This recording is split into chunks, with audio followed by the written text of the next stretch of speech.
بسم اللہ الرحمن الرحیم۔ السلام علیکم۔ ابلیس کی نسل کی ابتدا کیسے ہوئی؟ جس جن نے ابلیس کی نسل کی ابتدا ہوئی اس کا نام تارانوس کہا جاتا ہے۔ تارانوس ابلیس سے 1,24,000 سال قبل دنیا میں موجود تھا۔ تارانوس کی نسل تیزی سے بڑھی کیونکہ ان پر موت طاری نہیں ہوتی تھی اور نہ بیماری لگتی تھی، البتہ یہ چونکہ آتشی مخلوق تھی تو سرکشی بدرجۂ اتم موجود تھی۔ اس جنوں کی نسل کو پہلی موت فرشتوں کے ہاتھوں پیدائش کے 36,000 سال بعد آئی، جس کی وجہ سرکشی تھی۔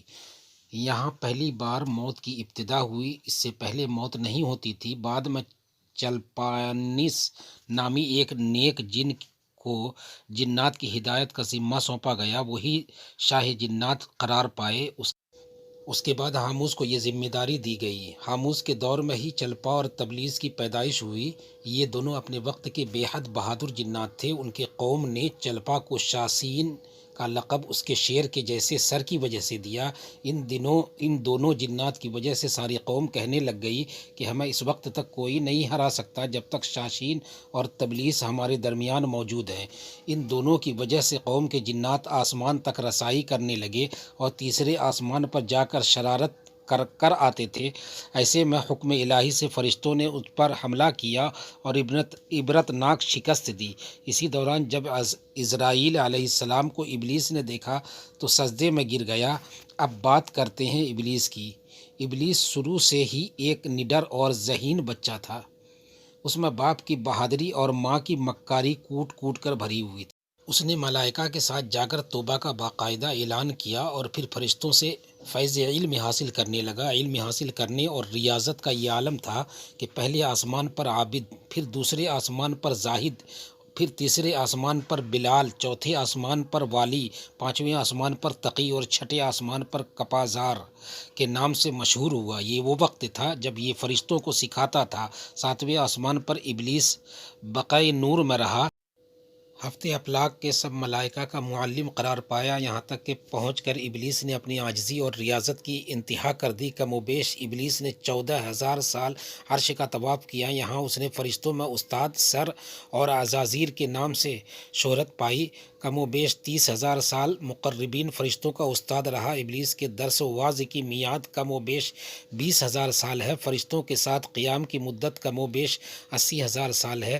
ابلیس کو حکم ہوا کہ وہ داروغہ جنت رضوان کی معاونت کرو اور اہل جنت فرشتوں کی اپنے علم و فضل سے بہرور کرو۔ یوں ابلیس کو جنت میں داخلے کا پروانہ مل گیا اور جنت میں بھی اپنے علم سے داروغہ جنت رضوان کو سیراب کیا۔ یوں جنت رضوان کی کنجیاں ابلیس کے پاس رہیں۔ روایات کے مطابق ابلیس 40,000 سال تک یہ فرض خزانچی انجام دیتا رہا۔ یہی وہ مقام اعلیٰ ترین جنت رضوان ہی تھا جہاں ابلیس نے پہلی بار بادشاہت کے خواب دیکھنے شروع کیے۔ اس وقت ابلیس کے پاس ہفت اقلیم، افلاک، جنت و دوزخ سب کا اختیار تھا۔ اس نے چپے چپے پر سجدے کیے تھے، مگر یہاں پر ابلیس عاجزی سے پہلی بار بھٹکا اور خود کو بادشاہ بنانے اور رب بن جانے کے خواب دیکھنا شروع کیے۔ کئی ملائکہ کے سامنے ربوبیت کے بابت بات بھی کی، مگر ملائکہ کے انکار کے سبب چپ ہو گیا اور یوں نظام چلتا رہا، مگر اس سب سے اللہ تعالیٰ کی ذات بے خبر نہ تھی۔ پھر آدم علیہ السلام کی تخلیق کا مرحلہ آیا، جیسے قرآن مجید میں واقعات بیان ہوئے ہیں۔ ابلیس آدم علیہ السلام کو جزو جزو مرحلہ وار مختلف اقسام کی مٹی سے تخلیق ہوتا دیکھتا رہا اور چپ رہا، مگر جیسے ہی اسے یہ معلوم ہوا کہ یہ آدم علیہ السلام اللہ تعالیٰ کا نائب ہے تو اس نے واویلا کیا، عبادات اور اطاعت کا واسطہ دیا، پھر طنز کیا کہ مجھ جتنی عبادت کس نے کی ہے، اور آدم علیہ السلام کو سجدہ کرنے سے انکاری ہوا۔ تب اللہ تعالیٰ نے کہا، نکل جا شیطان مردود، لعنتی قرار پانے کے بعد ابلیس نے اپنی عبادات و ریاضات کا رب کریم سے عوض مانگا، جس پر اللہ تعالیٰ نے ابلیس کو ایک وقت معلوم تک مہلت فراہم کی، جس پر ابلیس نے اولاد آدم کو صراط مستقیم سے بھٹکا کر اپنا پیروکار بنانے کا دعویٰ کیا، جس پر رب کریم نے فرمایا کہ جو متقی اور پرہیزگار ہوں گے تو ان کو گمراہ نہیں کر پائے گا۔ ابلیس کے اس لعنتی کام میں اس کے 5 ساتھی ہیں۔ شبر اس کے اختیار میں مصیبتوں کا کاروبار ہے، جس میں لوگ ہائے وابیلا کرتے ہیں، گریبان پھاڑتے ہیں، منہ پر تماچے مارتے ہیں اور جاہلیت کے نعرے لگاتے ہیں۔ نمبر 2 اعور، یہ لوگوں کو بدی کا مرتکب کرتا ہے اور بدی کو لوگوں پر اچھا اور پسندیدہ کر کے دکھاتا ہے۔ مصوت، یہ کذب، جھوٹ اور دروغ پر معمور ہے، جسے لوگ کان لگا کر سنیں۔ یہ انسانوں کی شکل اپنا کر ان سے ملتا ہے اور انہیں فساد پر برپا کرنے کی جھوٹی خبریں سناتا ہے۔